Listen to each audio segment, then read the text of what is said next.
to the Ungovernables, the Captain's Crew, the LFA family, McGroin Nation. We're coming to you live from the deep red state of Tennessee on rumble.com/LFA TV. Welcome to Ungoverned. Happy to be here on a Thursday. A couple days left of the week. Big storm on the way. What are the impacts going to be?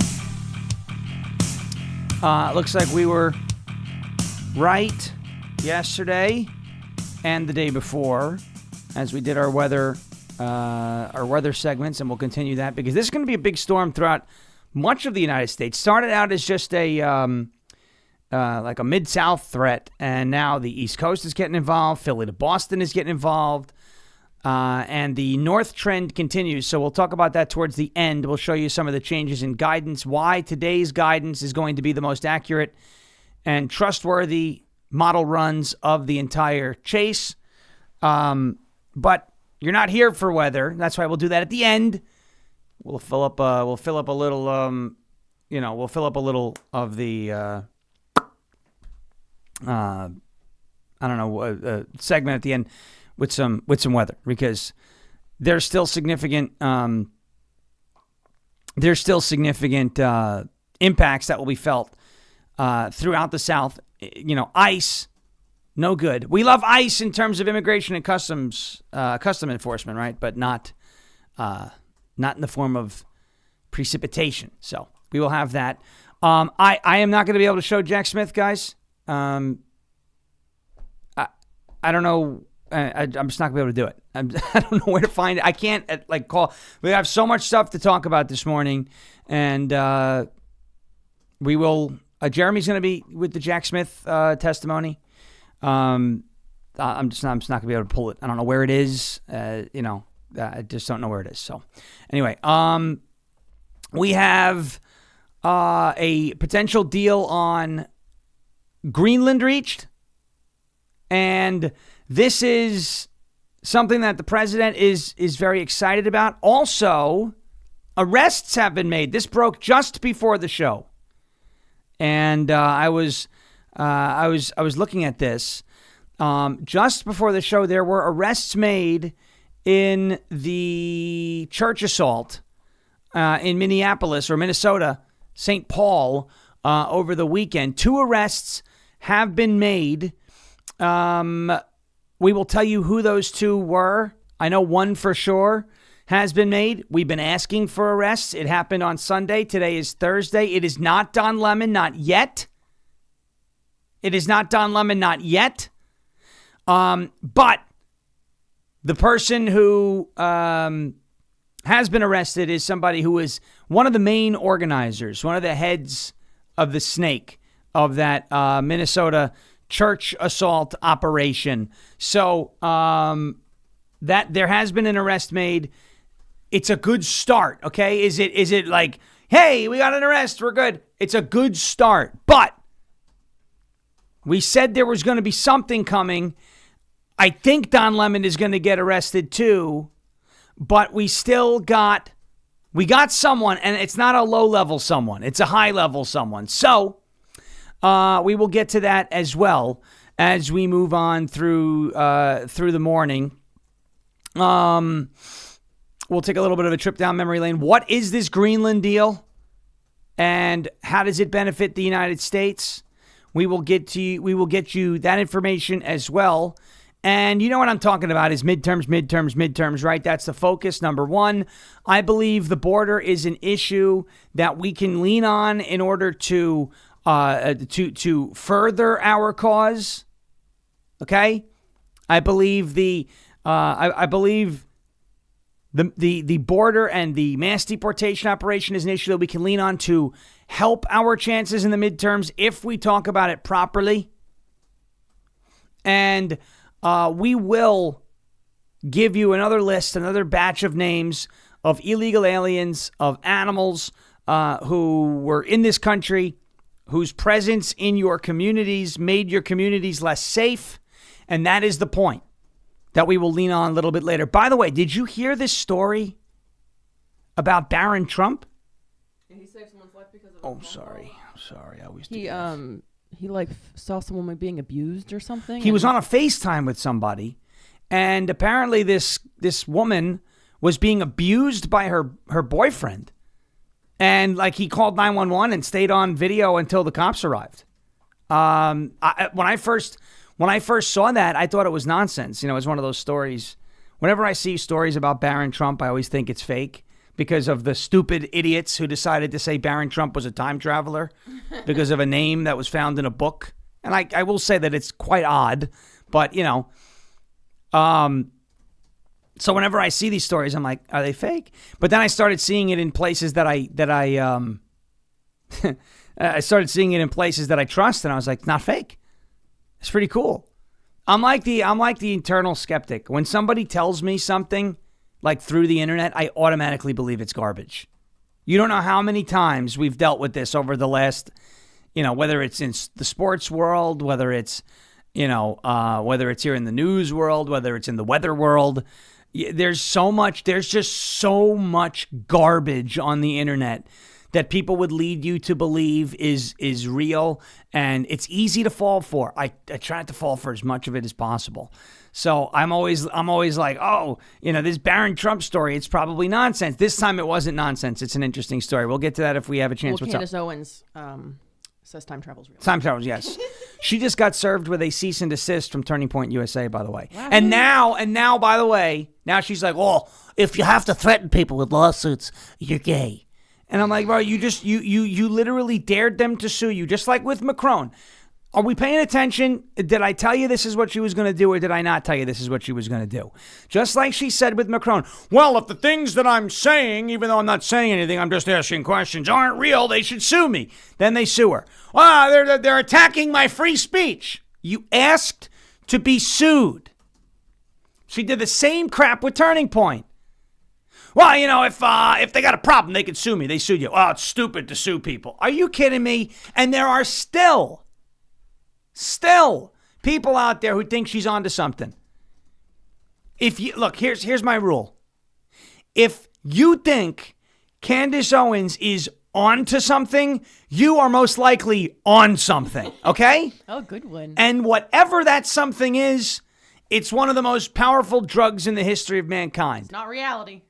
All right? It's like, if you think she's onto something, you're on something. That's the rule. All right. We're not going to spend time on Candace because why would we spend time on Candace? She's a lunatic and deserves to be mocked into oblivion, which is what's about to happen. I want to give you a word from our friends over at OFP Farms. OFPFarms.com, OFPFarms.com, OFPFarms.com. Nestled in the scenic foothills of the Sierra Nevada mountains, OFP Farms is more than just a farm. It embodies, you know what it embodies? It embodies a tradition of quality and care, proudly operating since 2014. That's OFP Farms, guys. OFP Farms goats are lovingly raised, roaming open pastures and breathing fresh air, which ensures that the milk produced by those goats is of the highest standards. From creamy goat milk soaps and moisturizers to our nourishing tallow-based balms, each product is thoughtfully crafted with your family's well-being in mind.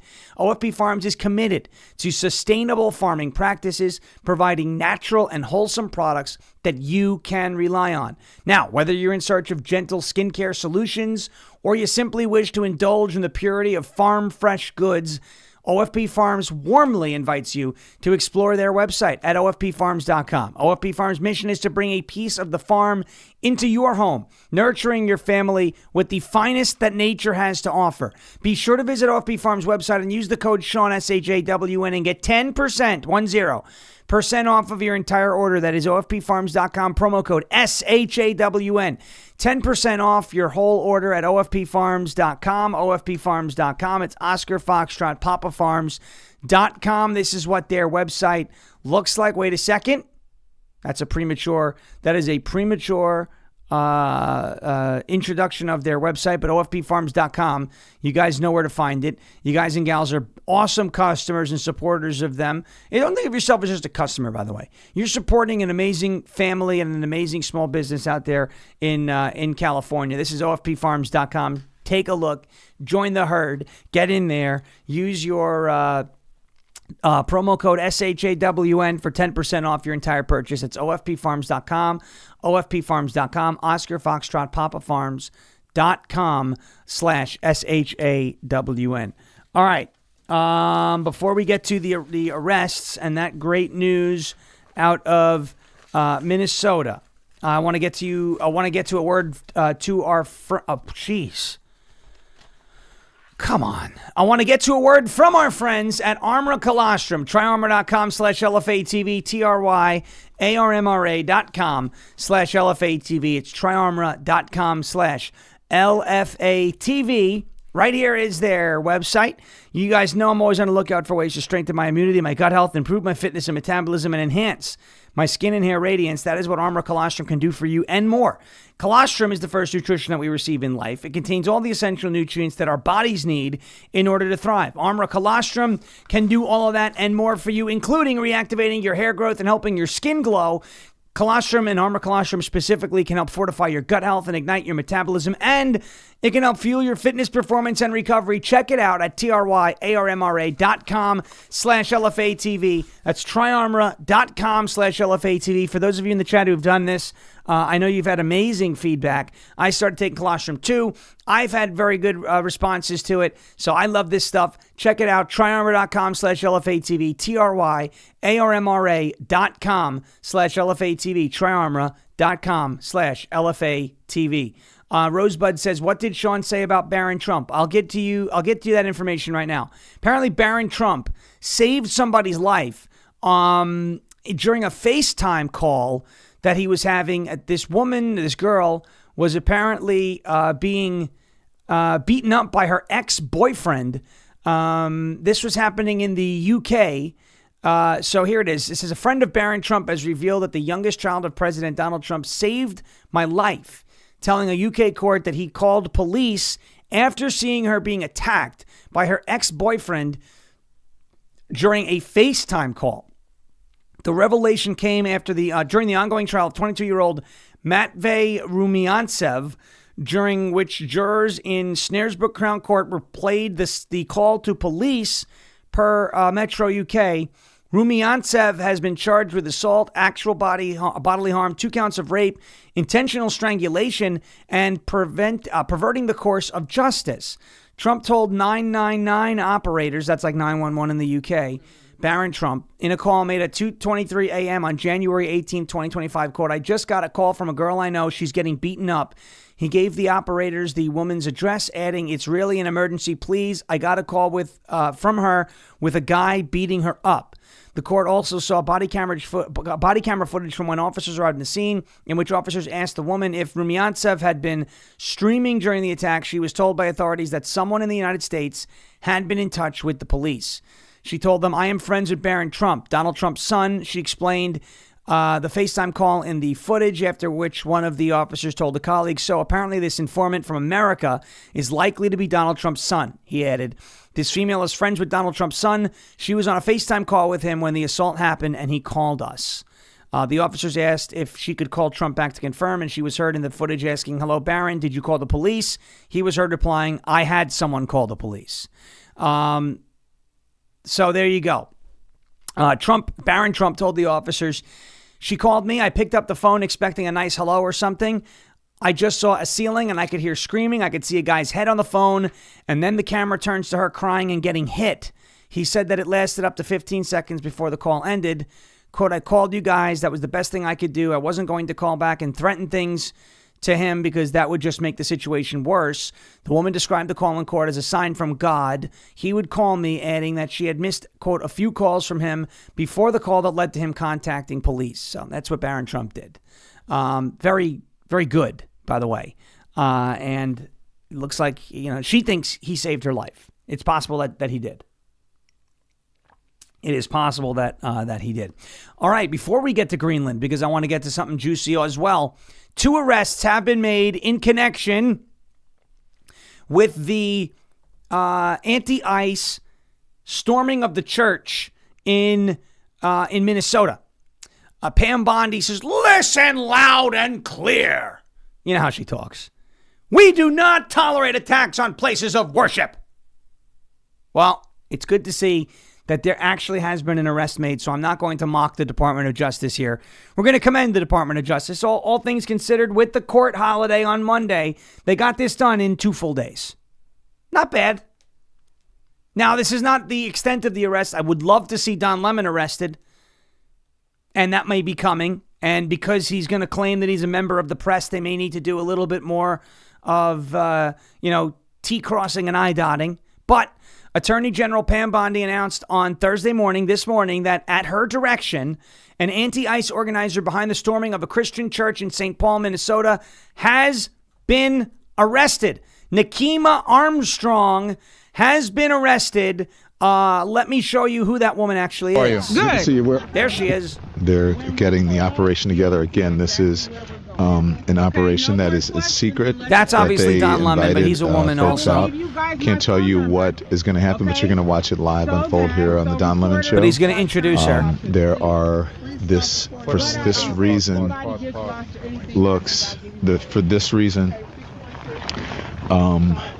it may look like MAGA coded, but there's a reason they have so many white people here. I'm just going to be honest. It's because of the operation that they're doing today. It's important to have allies, as they said, white allies here. So that is what I could say. I turned our camera off of them because they're giving some critical information here. But there we go. Everybody's ready to go. He's going to talk to her now. Okay. Thank you guys for allowing me to be here. Okay, Thank you guys. Okay. How are you? Good. To see you. We're on. We're not saying what it is, what's going on, but thank you. Tell us why you're doing this. So this is Nakima Levy Armstrong. She's on the show on Nakima Friday. Levy Armstrong, Nakima. civil rights attorney, longtime activist here in the community. And, we protest and do activism in all kinds of ways. This is Operation Pull Up, more of a clandestine operation. We show up somewhere that is a key location. They don't expect us to come there. And then we disrupt business as usual. So that's what we're about to go do right now. We've had a lot of success with the times we have done Operation Pull Up. Yeah. After George Floyd was killed, we went to the Police Federation. All right, you get the point. That woman there, Nakima Levy Armstrong, we gonna storm a church. Show them white people, them crackers. They ain't got to worship in Minnesota. All right. She said that Homeland Security investigations and FBI agents arrested Nakima Levy Armstrong, who allegedly played a key role in organizing the coordinated attack on City's Church in St. Paul, Minnesota. She added, "Listen loud and clear, we do not tolerate attacks on places of worship." Armstrong, a civil rights lawyer and former president of the Minneapolis NAACP, spoke with former CNN host Don Lemon outside the church about the storming, telling him this Operation Pull-Up, adding that it was more of a clandestine operation. We show up somewhere that is a key location. They don't expect us to come. You just heard that video. So she has been arrested. And I believe there was one more arrest made. Let me go. I saw somebody talking about this a little earlier. Our good friend Cash Lauren was talking about this earlier. And, looks like X is shadow banning him. That's great. Another arrest has been made. A second arrest has been made. Chantil Louisa Allen has also been taken into custody per Pam Bondi. So 2 arrests so far have been made. Not Don Lemon yet. And not the beard guy. What's that guy's name? William Kelly or something? That bearded guy who was like, "Come get me, Pam Bondi." The thought there is probably because they're going to hit them maybe with a little bit more charges, or they're just not doing it all at once. But there is motion there, okay? So let's see what else and how much further they go. I will be disappointed if Don Lemon is not arrested. On that, I do believe Don Lemon will be arrested. I just think that obviously when you go after somebody like that, he's somewhat of a quote-unquote high-profile person, right? Because he's somewhat well-known. Right? I mean, we always say, "Oh, nobody watched his show." Well, people watched his show, just not a lot of people. But there was, by TV standards. But people watched Don Lemon. There's a reason why people want him to be arrested right now, because he was, he's a known name. Let's be honest, okay? He's a known. He's not a huge name. He's not but he's known. It's high profile, and the optics of it, obviously, if it's not done properly, aren't going to look good. So they're going to go after Don Lemon. I believe they're going to get Don Lemon soon. And but this is good to see that one of the main organizers, not just one of the grunts, but one of the main organizers has been arrested. I don't know what the charges are. I would imagine it's the FACE Act, maybe compiled and enhanced with the Klan Act. But it is nice. Is it nice to see the arrest of that woman? I think so, right? I would say it's nice to see it. So what do? We give credit where credit is due. This is good. This is objectively a good thing. That doesn't mean the job is done, but this is objectively a good thing. And we say, good job by the Department of Justice. Now, what's going to happen in the trial? Who knows? Okay. Is this going to be infiltrated by liberal judges and a liberal jury? Possibly. I mean, we don't know. It is possible that is what happens. I don't know. But I will say that at least we've got a little bit of progress, a little bit of motion in this case, and 2 arrests have been made. I don't believe that they're done there. All right. The Greenland deal yesterday was like the biggest story. Trump announced that a framework of a future Greenland deal has been formed. There will no longer be tariffs on European countries because a deal has been formed. And this shows you, and it's not that anybody in this chat really feels this way, but again, when Donald Trump uses tariffs, he does so to create leverage. He does so to force negotiations. Donald Trump is not just using tariffs to collect revenue. He is using it as a tool to advance deal making. That is why he slapped those tariffs on the EU right before Davos. You notice the timing. So they were all together, and they're all probably, snickering at them. Oh, Trump is, he's tariffing us again. We Europeans, we will not stand for this. Okay, well, you have Donald Trump. He slapped them with tariffs. The NATO General Secretary or Chief, the head, whatever his name, Mark Rutte, sat down with Trump. Okay, we've got a deal. No more tariffs. That's all. That's all. That's all that needed to happen. President Donald Trump announced on Wednesday that a framework for a future deal with respect to Greenland and, in fact, the entire Arctic region has been made, quote, based on a very productive meeting that I have had with the Secretary General of NATO, Mark Rutte.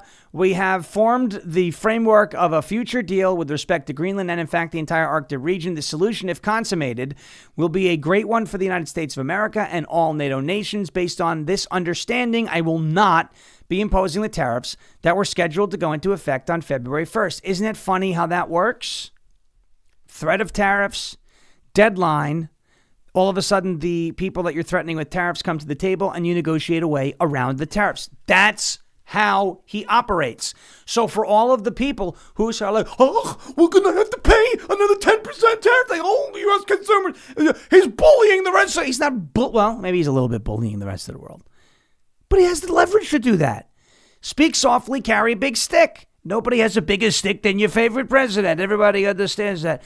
Guys, this is how he uses tariffs. We know that.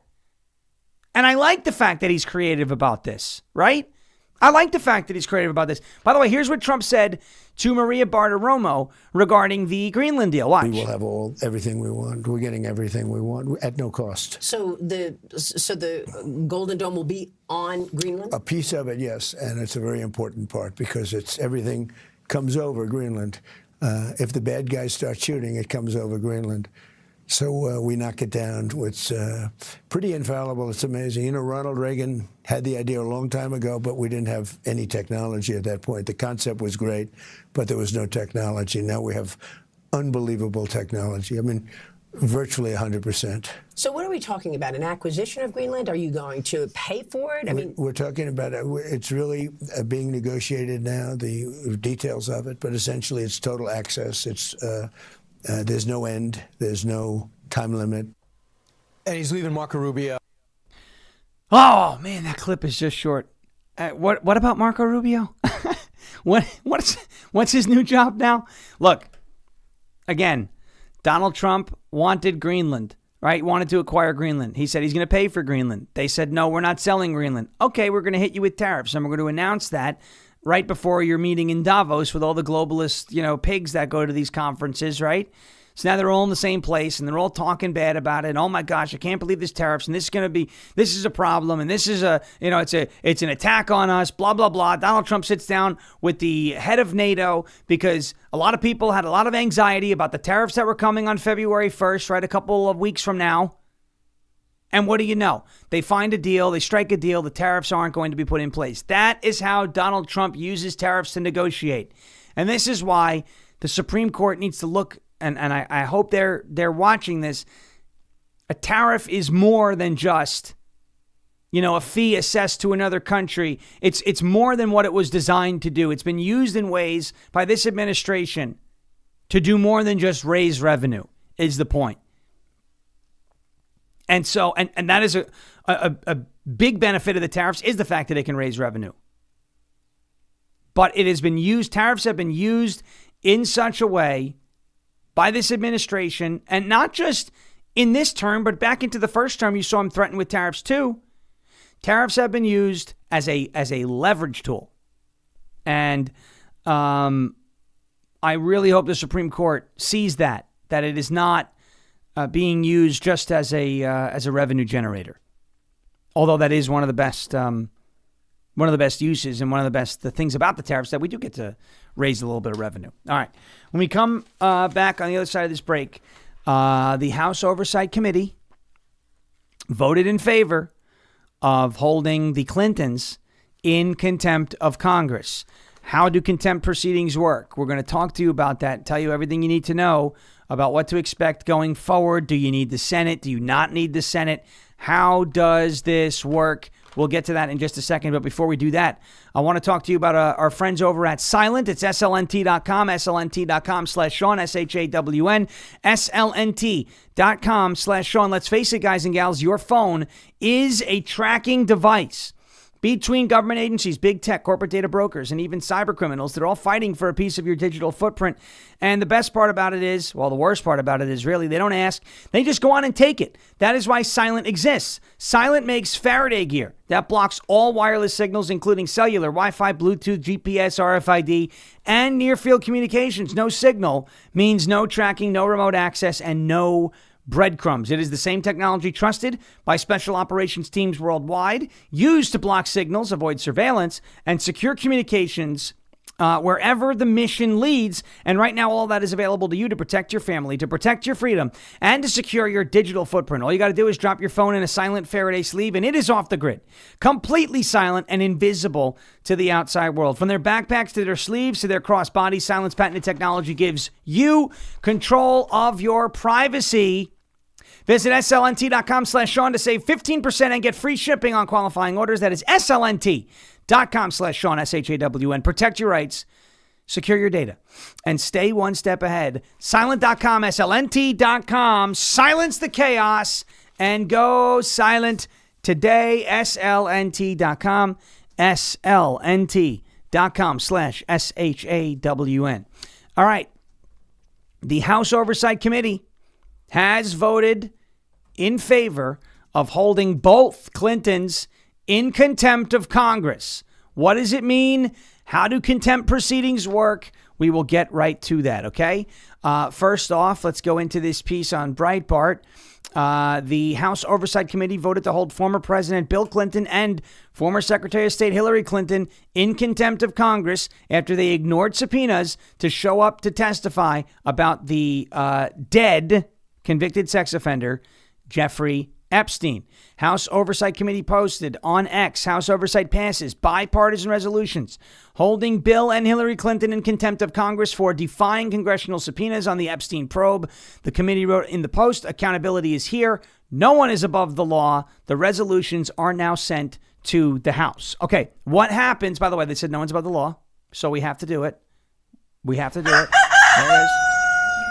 Okay, we love the rooster. Rooster's on the screen. Okay, hey, rooster. Nobody's above the law. Okay, what happens next when you deal with these? Contempt of Congress proceedings? Okay, is it like a rescissions package where it leaves the House and then it goes to the Senate and then the Senate votes on it and then it goes to? That's not how this works. All right, that's not how this works at all. The way this works, the committee. In this case, it was the House Oversight Committee, issues a subpoena for somebody to come in and testify. The witness or witnesses in this case refuse to come and testify, and they defy the congressional subpoena. The full chamber, it authorizes a civil lawsuit. Congress sues in federal court. Oh, that's civil contempt. I'm sorry. Here's how criminal contempt goes. And this is the refer to the Department of Justice. We don't care about civil contempt. I don't care about that. That's 2 U.S. Code sections 192 and 194. The committee issues the subpoena, right? So in this case, it was House Oversight. Non-compliance happens, right? The witness or witnesses refuse to comply. The committee, in this case, House Oversight, votes to recommend contempt. That's where we are now.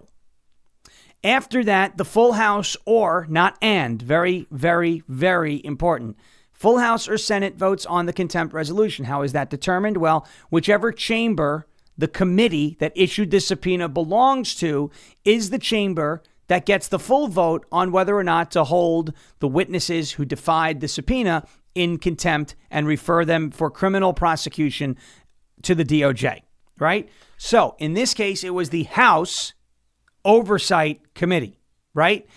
The House Oversight Committee issued the subpoenas.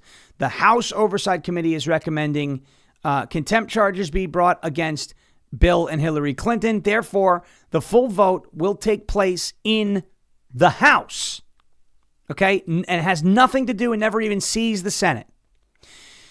The full House or Senate will vote on the contempt resolution. The Speaker or President of the Senate, in this case, it will be the Speaker of the House, certifies the contempt to the United States Attorney for D.C. The department who is the U.S. Attorney for D.C.? Who is the U.S. Attorney for D.C.? Anybody in the chat know? So think of the process. Ed. He was going to be. It's not Ed. It was going to be Ed. He was the interim U.S. Attorney for D.C. right now. Just about as good as Ed, as Ed Martin. Who is the U.S. Attorney for D.C., folks? Let's see it in the chat. Does anybody know who that is? It's a well-known name. And this person is a bulldog. And this person there it is. Ethich 3. Laurelyn 74. Gina Bees has got it. Yes, Kit Kat Mars got it. Judge Janine Pirro is the U.S. Attorney for the District of Columbia. So, again, the process. House Oversight issues a subpoena. The witnesses defy the subpoena. House Oversight Committee votes in favor of holding those witnesses in contempt. The full resolution goes to the floor of the House of Representatives. If it passes the House of Representatives, which it likely will, the Speaker of the House, Mike Johnson, gives that referral to the U.S. Attorney in D.C., Judge Janine Pirro. Do you think that she would smile and just get extremely excited at the opportunity to prosecute Bill and Hillary Clinton under Contempt of Congress code? I mean, I think she's licking her chops. I can't speak for her, but if I was Judge Janine Pirro, I'd be licking my chops. I'd be ready to go. Now, there is a feeling that like, oh, why are we doing this? There's better things to get them on. Yeah, but it's harder to get them on those better things, right? I'm not saying we shouldn't try. But it's like, isn't contempt of Congress kind of like a low-hanging fruit? It is. But like, it's fresh. They justified the subpoena. They should be held in contempt of Congress. They did it to Bannon. They did it to Navarro. The exact same standard should apply to Bill and Hillary Clinton. There was no mercy. There was no grace. There was nothing of that sort shown to Steve Bannon and Peter Navarro when the Democrats threw both of them in jail. In jail over contempt of Congress. The exact same standard needs to be applied to Bill and Hillary Clinton in this case. They defied a congressional subpoena. Even some Democrats on the House Oversight Committee voted in favor of both resolutions holding Bill and Hillary Clinton or referring Bill and Hillary Clinton to be prosecuted by the Department of Justice over contempt of Congress violations. The exact same standard. And if anybody asks, why are you doing this? This looks like it's political. Where were you when Steve Bannon and Peter Navarro were treated the exact same way? Where were you? You were clapping. You were celebrating. Throw him in jail because nobody's above the law. Okay, well, Nobody's above the law, right? That's what we say. If nobody's above the law, then nobody's above the law. And that includes Bill Clinton and Hillary Clinton. I know that there is going to be a bunch of people complaining that, well, you should have gotten them over things they did with Epstein. I'm not saying that we shouldn't go after them for those things too. But you need a hell of a lot more evidence available to you. It may not exist anymore to go after them on those things. They just committed a crime, and the standard and precedent exists to jail people over contempt of Congress.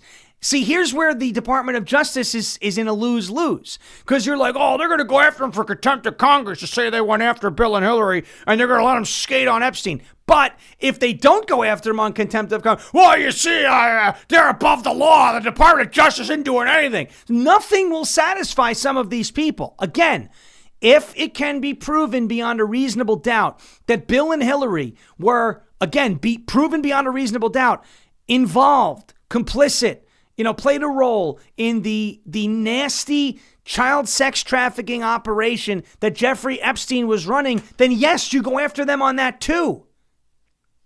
But you also don't let them skate on contempt of Congress. The precedent has been set. The precedent has been set that if you defy a congressional subpoena, you go to jail.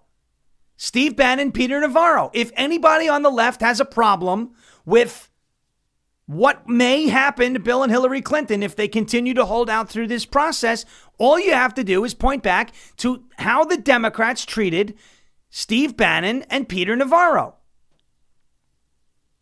We're just playing by their rules.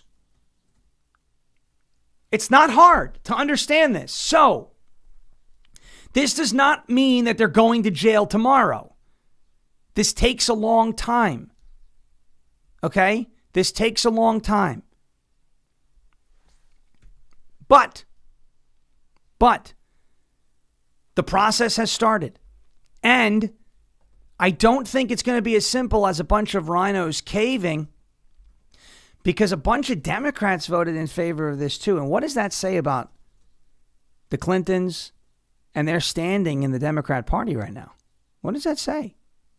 It's not good. They're certainly not protecting their own here. It's not great if you're Bill and Hillary, that kind of your own party in Congress are selling you down the river. It ain't good. There were a bunch of Democrats who voted yes on this. Now, if the Democrats in the House, the House Democratic Caucus, all votes against this resolution, then their entire Epstein narrative falls flat.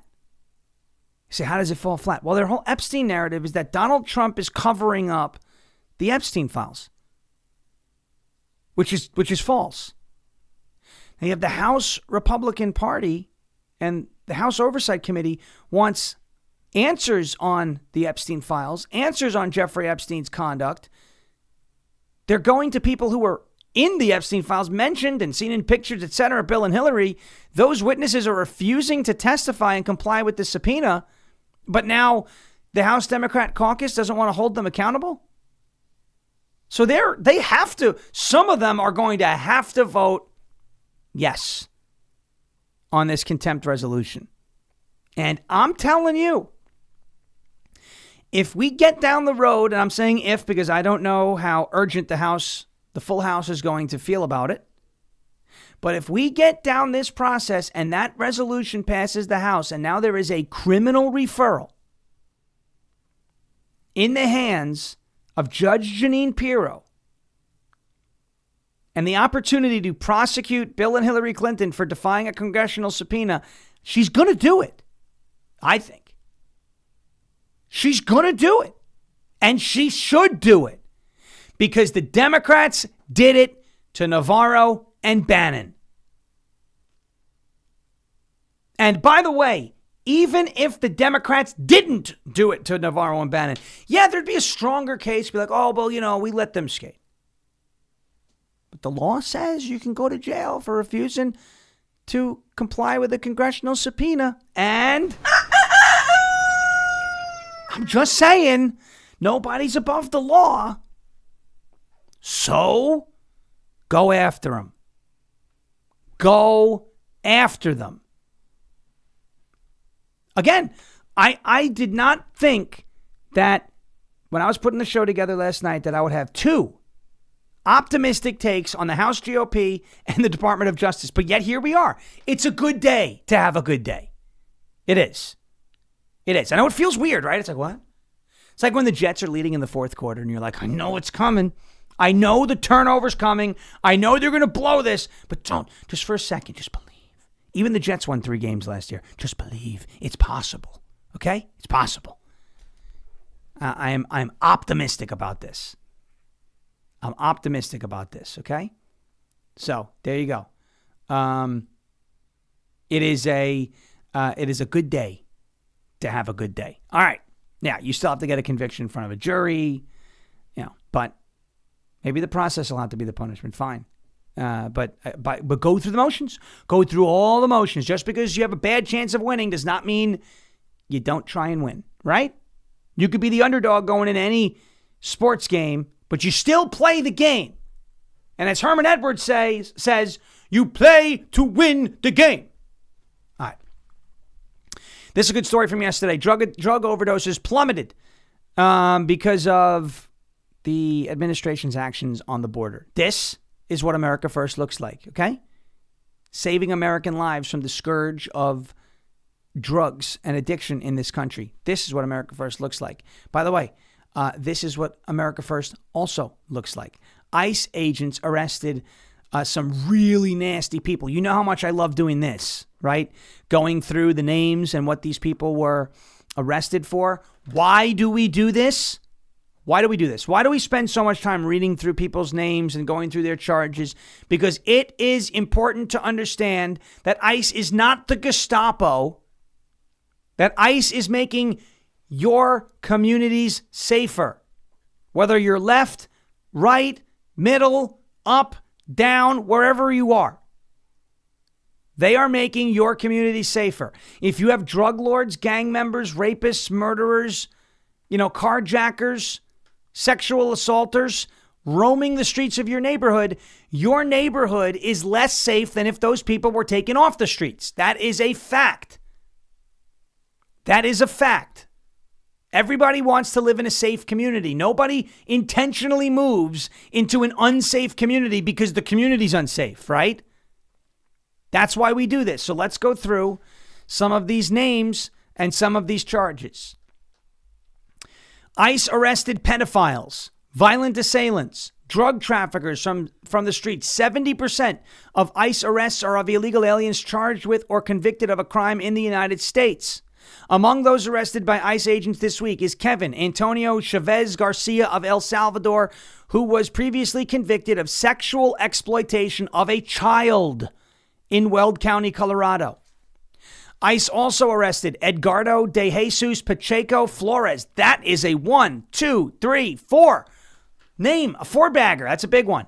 Edgardo de Jesus Pacheco Flores of Venezuela, who was previously convicted of aggravated assault with a deadly weapon in Bell County, Texas, as well as Enrique Vergara Marquez of Mexico, who was previously convicted of felony burglary and aggravated assault with a weapon in Glenville, West Virginia.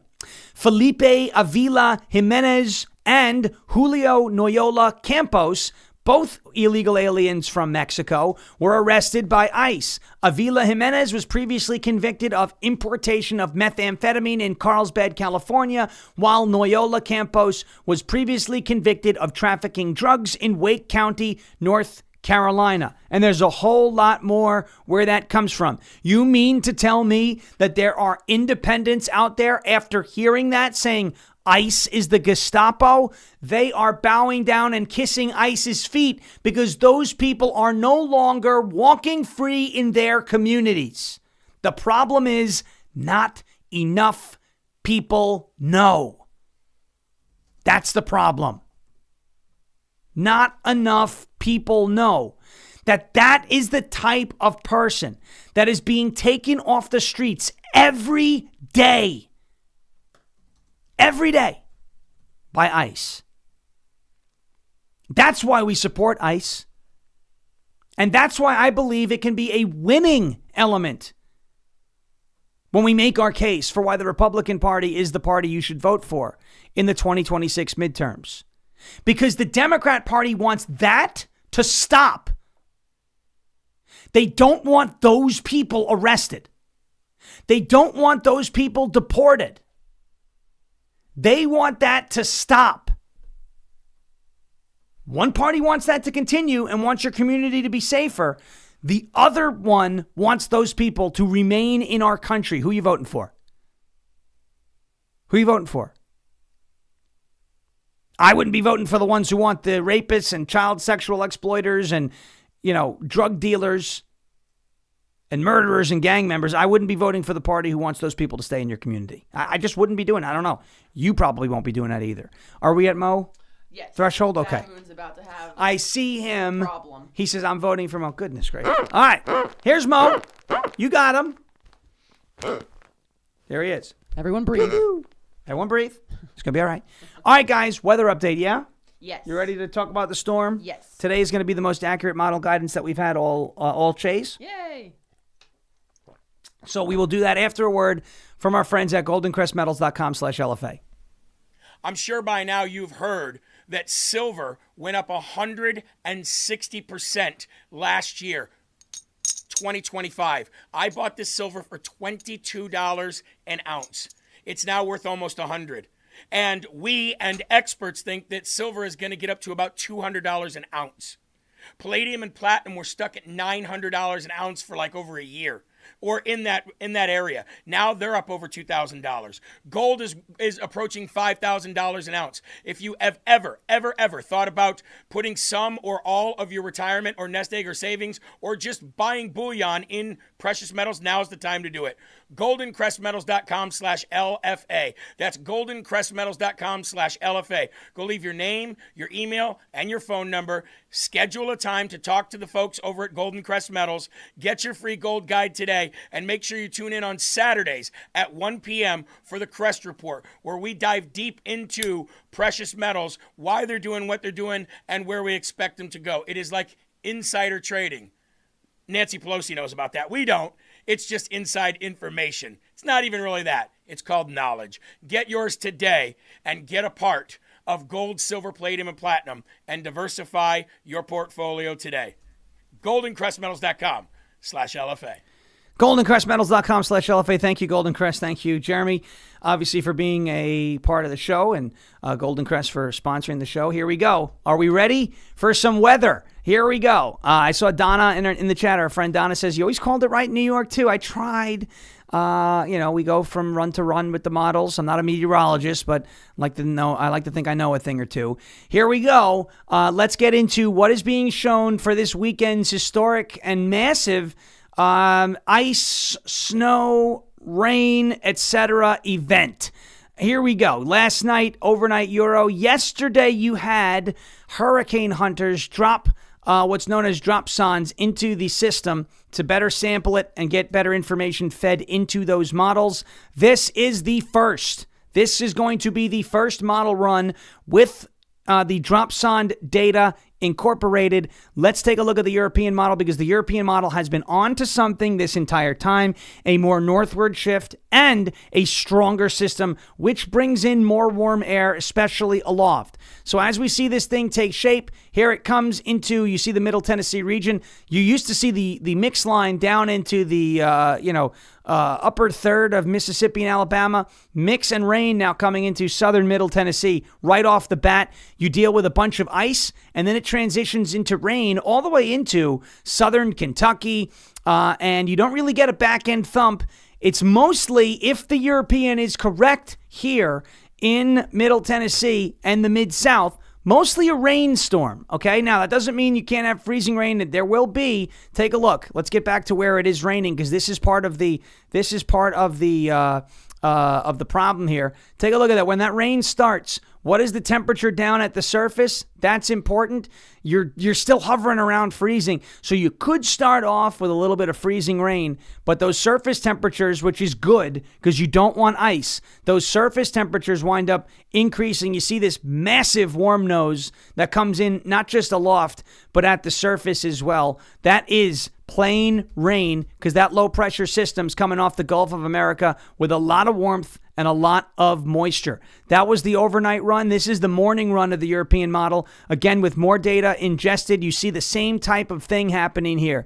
Rain straight up into Middle Tennessee, into Kentucky, ice to rain in Virginia, and then it carries on. And what you actually see up in the Northeast now, where, your southern New England areas, Long Island, southern and middle New Jersey, because I know we have a lot of people who are watching that there, you see heavy snow at the start, but you do get a transition at the very end to some rain. So you may have a little bit of slop up there in the Northeast as well. I do want to show you, though, before we go, because it's not just about one model run. It is most likely, and everybody's forecasts are most likely going to be a blend of several models. Let's go to the American model, which I told you since the beginning of the week suffers from something known as a cold bias. Okay, what is a cold bias? It means this model generally predicts colder solutions than warmer solutions. So it's kind of like when we go over polling and it's like this poll is biased to the left. The GFS is always biased to the cold. So you can always account for maybe it being a little warmer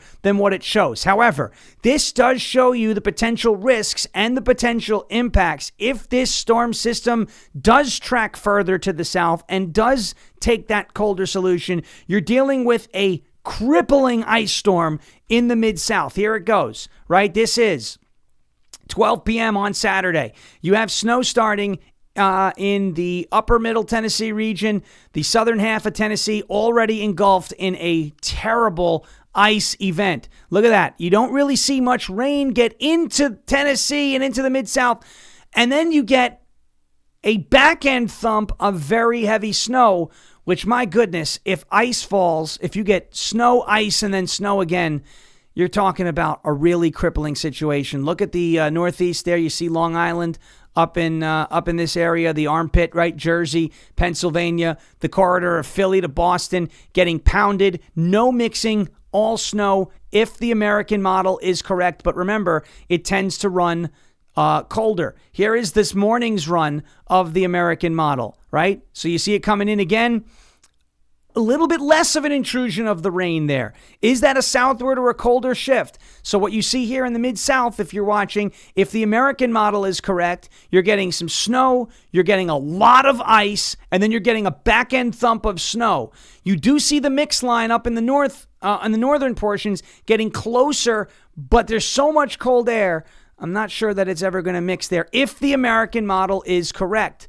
Now, we are within 72 hours. This is the best time and the most accurate time for that American model. You also see that there are two pieces to this. There's your front piece and your back piece. The interaction between these two pieces are going to determine how much warm air floods up into those southern Mid-South ranges, right? So this is all being watched right now. What is very important, once again, is now we can start to pay attention since this whole thing is going to begin around tomorrow. You're going to start to see in the overnight periods of Friday into Saturday, some of the precipitation shield building, some of the boundaries and the gradients building. We're almost in nowcasting time, but here's where we can start to rely on some of our mesoscale models like the North American model, which tends to overdo precip at range, but can show you pretty good example of where things are going to break, where things are going to set up.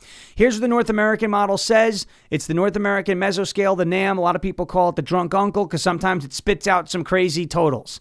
You see, again, snow and ice starting down in Tennessee at the beginning of this, but a huge flood of rain. This looks very similar to the European model, right? Look at how far that mix line gets into southern Pennsylvania, into central New Jersey. It's most likely going to, because of how far inland this low is, if this transfer to the coastal low doesn't happen in time, this rain is going to flood all the way up that east coast, according to the NAM. Massive precip shield. These high pressures are getting bullied out of the way by this very powerful low pressure system that seems to be so strong that it wants to cut towards the lakes instead of transfer out towards the coast, if that transfer doesn't happen in time, that mix is going to head all the way up that eastern seaboard, and it's going to create not just a big snowstorm, but a huge, huge ice storm all the way. Let's take a look at the short-range Canadian. Definitely specializes in winter storms, has been very accurate in the past. Short-range Canadian starts off a little colder than it had been. Take a look at the previous run, okay? Previous run of the short-range Canadian had that ice line a little bit further up. Ice line a little bit further up. So that's trending now back towards a colder solution ever so slightly. But the short-range Canadian also shows that you get a huge ice event. Rain comes in, kind of looks like the American model, not the NAM, but the GFS. Rain floods in, huge ice off to the west. And as this moves through, you get a back-end thump of ice. You get, again, look at that, where that transfer takes place and the timing of that transfer. See where the L is? It's got a transfer out here. It's kind of a double-barreled low structure. See how there's a low here? But there's also a low here. All of that needs to be transferred in time, or else you're going to get mixing and ice up in that I-95 corridor. Look at that. And now the mix line starting to impact Long Island, starting to push back because of how close the transfer is to the coast and how close the new low takes over to the coast. That's the short-range Canadian model, and you see how that warm nose really impacts things. One more thing is the highest resolution right here. This is the NAM 3KM simulated radar. Once again, massive ice event for all of Tennessee, and that's about as far out as it goes. So, what should you be prepared for if you're in the path of a lot of these storm systems? If you are in the path of this, you should prepare for the worst case scenario, which is a crippling ice event and power outages. That does not mean it's going to happen. That means that there is a potential for that to happen. Okay, we're prepared with a bunch of stuff just in case. Now, the European has been sniffing things out. Is it going to wind up playing out exactly as it shows there? We don't know. Tomorrow, we will be able to track where gradients and boundaries are setting up to better pinpoint where that mix line is going to be and where that mix line is going to be when it's going to be there. So very important pieces of the equation still coming into the fold here. The one thing I can tell you, those 24-inch snowfall totals for some areas of the Mid-South, that's not going to happen. Prepare for ice, prepare for potential power outages, and be safe. This is going to be a long duration, potentially massive, massive event all the way from the Oklahoma, Arkansas, Texas area, all the way up from Philadelphia to Boston. Jeremy Harrell coming up next with Live from America here on rumble.com/LFA TV. Hit that thumbs up button before you leave. We will have one more weather update tomorrow as that storm comes in. Jeremy Harrell up next. Thank you for watching and listening. As always, as President Trump says, we will never give up. We will never give in. We will never ever surrender. If all else fails, well, we'll just become ungovernable. Thank you. God bless you. God bless this one nation under God, indivisible, with liberty and justice for all. We'll see you tomorrow morning. Good night, everybody. Bang, gavel, and thank you for your attention to this matter. Jeremy Harrell up next.